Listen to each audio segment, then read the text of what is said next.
Hello friends, कैसे हो सारे।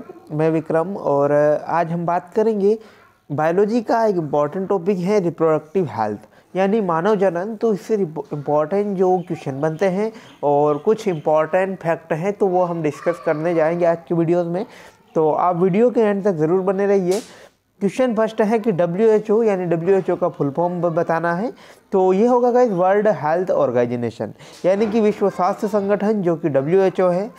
और IUD इम्पॉर्टेंट है इंट्रा यूरेटिन डिवाइस, तो ये भी इम्पॉर्टेंट। डेमोग्राफी, तो डेमोग्राफी क्या है कि मानव जनसंख्या की सांख्यिकी अध्ययन को जो है डेमोग्राफी कहते हैं। इसके बाद अप्रवास या इमिग्रेशन, तो ये होता है किसी समष्टि में बाहर या अन्य स्थान के जीवों का आना। इसके बाद एमिग्रेशन हम देखें तो जीवों का समष्टि से बाहर जाना। प्रवासन या माइग्रेशन, तो निश्चित अवधि पर समष्टि से जीवों का बहिर्गमन या वापसी। इसके बाद और हम देखें कि वेसेक्टोमी, तो सर्जरी द्वारा पुरुषों की शुक्र नलिका काटकर बांध देना, तो ये भी इम्पॉर्टेंट है। इसके बाद ट्यूबेक्टोमी, तो सर्जरी द्वारा स्त्री की अंडवाहिनी को काटकर बांध देना जिससे कि जो रिप्रोडक्शन ना हो। ओके, इसके बाद GIFT का फुल फॉर्म देखना है तो गैमेट इंट्राफेलोपियन ट्रांसफ़र। और इम्पॉर्टेंट गाइज ये मेथड, जो सारी मेथड जो है वेसेक्टोमी, ट्यूबेक्टोमी, ये अक्सर एग्जाम में पूछी जाती है। इसके बाद IUCD जो कि बहुत ज़्यादा इंपॉर्टेंट है, ये होता है इंट्रा यूरेटिन कॉन्ट्रासेप्टिव डिवाइस। इसके बाद MTP की हम बात करें तो मेडिकल टर्मिनेंस ऑफ प्रेगनेंसी जो होता है। इसके बाद जो फर्टिलाइजेशन की कुछ टेक्निक है उनके बारे में हम बात करें तो उनके कुछ फुल फॉर्म हम देख लेते हैं कि IVF जो होता है guys in vitro fertilization. Second है ZIFT, तो ये होता है जाइगोट इंट्राफेलोपियन ट्रांसफ़र।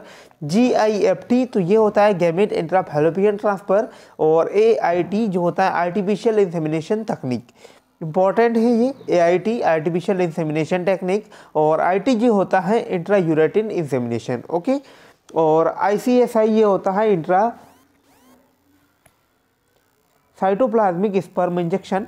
और अब हम बात कर लेते हैं कुछ जो इम्पोर्टेंट क्वेश्चन जिनको हमें जानना बेहद ज़रूरी है। क्वेश्चन फर्स्ट, मानव जनसंख्या का जनसांख्यिकी अध्ययन क्या कहलाता है? ऑप्शन क्रोनोलॉजी, डेमोग्राफी या जनसंख्या विज्ञान या सोनोग्राफी।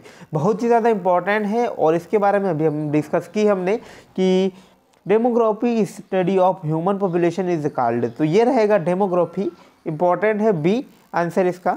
इसके बाद क्वेश्चन नंबर सेकंड कि मानव में जनसंख्या विस्फोट का प्रमुख कारण क्या है? ऑप्शन मौसम, सीमित शिक्षा, जन्म दर की बढ़ोतरी या उपरोक्त सभी। तो the main reason of population explosion in India is, तो ये रहेगा यहाँ पर D all of the above.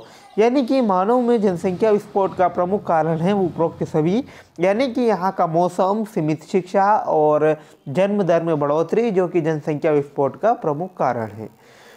Okay, question number third हम बात करें कि जनसंख्या वृद्धि को नियंत्रित करने के लिए जन्म दर का नियंत्रण किस प्रकार निर्भर करता है? निरोधक का उपयोग, ट्यूबेक्टोमी, वेसेक्टोमी या उपरोक्त उपायों की स्वीकार्यता। तो to control the growth of population, the control of the birth that depend on, तो ये रहेगा गाइस कि उपरोक्त उपायों की स्वीकार्यता, यानी सभी जो उपाय हैं जो हमें देखे हैं विकल्प के तौर पर, निरोधक का उपयोग, ट्यूबेक्टोमी या वेसेक्टोमी, तो ये तीनों जो उपाय होते हैं गाइस जनसंख्या वृद्धि को नियंत्रित करने के लिए जन्म दर का नियंत्रण करने पर निर्भर करता है। नेक्स्ट क्वेश्चन नंबर 4 की हम देखें कि जनसंख्या वृद्धि को नियंत्रित करने के लिए जन्म दर का नियंत्रण किस पर निर्भर करता है? तो ये वही क्वेश्चन है D उपरोक्त उपायों की स्वीकार्यता। ओके, इसके बाद क्वेश्चन नंबर 5 की एमनियोसेंटोसिस के लिए द्रव प्राप्त होता है, तो जो एमनियोसेंटोसिस टेक्निक जो होता है उसमें द्रव हमें कहाँ से प्राप्त होता है? Fluid is obtained of amniocentesis. Option है मेनोपॉज से, दूध स्त्राव से, गेस्टेशन से या गर्भधारण से। तो ये है गाइस D गर्भधारण से, यानी कि एमनियोसेंटोसिस जो तकनीक है गाइस उसका जो द्रव हमें प्राप्त होता है वह गर्भधारण से प्राप्त होता है। ओके, नेक्स्ट क्वेश्चन नंबर 6 कि जन्म दर तथा मृत्यु दर का अनुपात क्या कहलाता है? तो ऑप्शन है जैविक इंडेक्स या जनसंख्या घनत्व, टोटल काउंट या उपरोक्त में से कोई नहीं। तो the ratio of birth rate and death rate is a called. तो ये रहेगा बायोलॉजिकल इंडेक्स यानी कि जैविक इंडेक्स। ओके, क्वेश्चन नंबर 7 की हम बात करें कि वह तकनीक जिसकी सहायता से किसी भ्रूण की लिंग का पता लगाया जाता है। ऑप्शन है एमनियोसेंटोसिस, MTP या ICUD या CT स्कैन। तो the technique with the help of which the sex of the foetus in detected. तो ये रहेगा एमनियोसेंटोसिस। तो गाइस जो एमनियोसेंटोसिस जो टेक्निक है उसकी सहायता से भ्रूण की लिंग का पता लगाया जाता है। नेक्स्ट मानव जनसंख्या दिवस है 5 जून, 11 जुलाई, 4 अक्टूबर या 21 मार्च। तो ये रहेगा हमारा 11 जुलाई। तो गाइस जो इंटरनेशनल पॉपुलेशन डे जो मनाया जाता है 11 जुलाई को मनाया जाता है और इम्पोर्टेंट भी है ये डे। क्वेश्चन नंबर 9 हम देखें कि कॉपर टी का उपयोग होता है अंडोत्सर्ग को रोकना, निषेचन को रोकना, ब्लास्टोसिस की स्थापना को रोकना, ये युग्मक जनन को रोकना।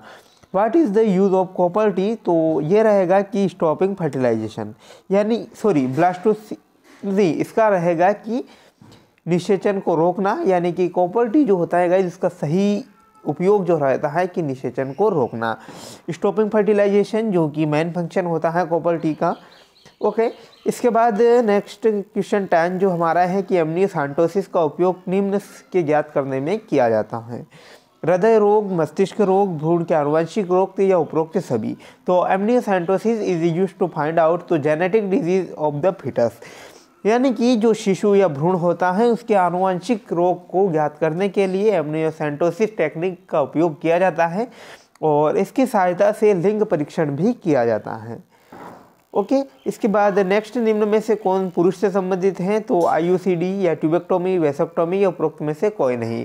तो who among the following is relate to male? तो ये रहेगा वेसेक्टोमी यानी कि जो वेसेक्टोमी जो है गाइस पुरुषों से संबंधित है और ट्यूबेक्टोमी जो और IUCD जो है महिला से संबंधित है। ओके, क्वेश्चन नंबर 12 हम बात करें कि गर्भ निरोधक तरीका ट्यूबेक्टोमी का उपयोग होता है तो पुरुष व महिला दोनों में, केवल पुरुषों में, केवल महिलाओं में, केवल महिलाओं में या गर्भवती महिलाओं में।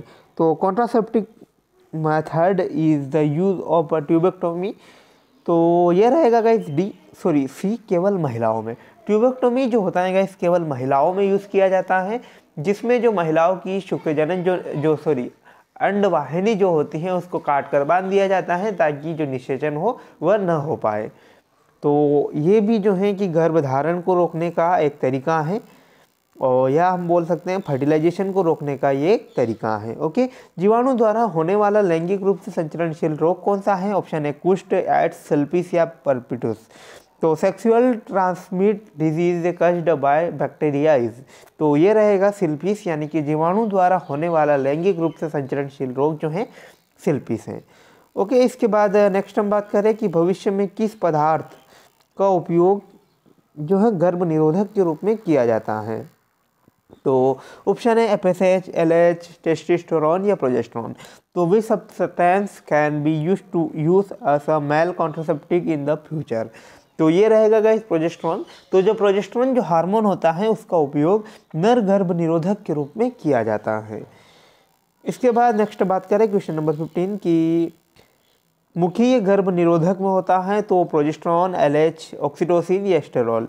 तो यह रहेगा प्रोजेस्टेरोन यानी कि मुखी गर्भ निरोधक के रूप में प्रोजेस्टेरोन हार्मोन का यूज़ किया जाता है। ओके, इसके बाद नेक्स्ट बात करें क्वेश्चन नंबर 16 तो जनसंख्या विस्फोट के दुष्प्रभाव की व्याख्या सर्वप्रथम किसने की? डार्विन द्वारा या डीब्रिज द्वारा, लेमार्क द्वारा या माल्थस द्वारा। तो the effect of population explosion was first explained bye. तो ये रहेगा माल्थस द्वारा। तो जनसंख्या विस्फोट के जो दुष्प्रभाव हैं उनकी सबसे पहले व्याख्या जो वैज्ञानिक माल्थस थे उनके द्वारा की गई थी। इसके बाद नेक्स्ट है कि सिल्पिस एक लैंगिक प्रसारित रोग है जो उत्पन्न होता है पेस्टुला द्वारा, लेप्टोस्पाइरो द्वारा या ट्रिपोनिमा पैलिडियम द्वारा या विब्रियो द्वारा। तो ये रहेगा गाइस कि सिल्पिस जो डिजीज़ है एक प्रकार की सेक्सुअल डिजीज़ है और इसका जो प्रमुख रीज़न जो है कि ट्रिपोनिमा पैलिडियम। ओके, इसके बाद क्वेश्चन नंबर 18 हम देखें कि एक जनसंख्या में बिना रोग के प्रजनन क्षमता कहलाती है। तो ये होगा बायोलॉजिकल पोटेंशियल या जैविक क्षमता। ओके, अंतिम क्वेश्चन हमारा कि परकनली शिशु का अर्थ होता है शिशु का जो जन्म परकनली में विकसित उत्तक संवर्धन तकनीक द्वारा विकसित होता है या फिर बाहर के निषेचित अंड के गर्भाशय में प्रत्यारोपण करने से पर विकसित या अनिषेचित अंड के विकसित होना। तो meaning of the test tube babies is the birth of the child which, तो ये रहेगा सी कि develop when fertilize egg is implant in the uterus from outside, तो सी राइट आंसर रहेगा इसका। इसके बाद क्वेश्चन नंबर 20 हम देखें कि माला डी और एन में कौन सा रासायनिक गर्भ निरोधक पाया जाता है, ये भी इंपॉर्टेंट है गाइज ये। और इसका हम बात करें तो आंसर रहेगा एस्ट्रोजन और प्रोजेस्टेरोन हार्मोन। ओके, अब इसके बाद हम कुछ ऐसे लैंगिक जनन या जो सेक्सुअल डिजीज हम बात करेंगे और उनके रोग व रोगजनक का नाम हम देखेंगे। एड्स जो है कि HIV वायरस द्वारा होता है, जो human immuno deficiency virus. Okay, जो गोनेरिया की हम बात करें तो ये निसेरिया गोनेरिया जो जीवाणु होता है उसके द्वारा फैलता है। फिलपीस जो कि ट्रिपोनिमा पैलिडियम द्वारा फैलता है। और जेनाइटल हर्पीस तो हर्पीस सिम्प्लेक्स वायरस द्वारा होता है। और नॉन गोनियोलक्स यूरिथ्राइटिस तो ये होता है निसेरिया गोनेरिया द्वारा।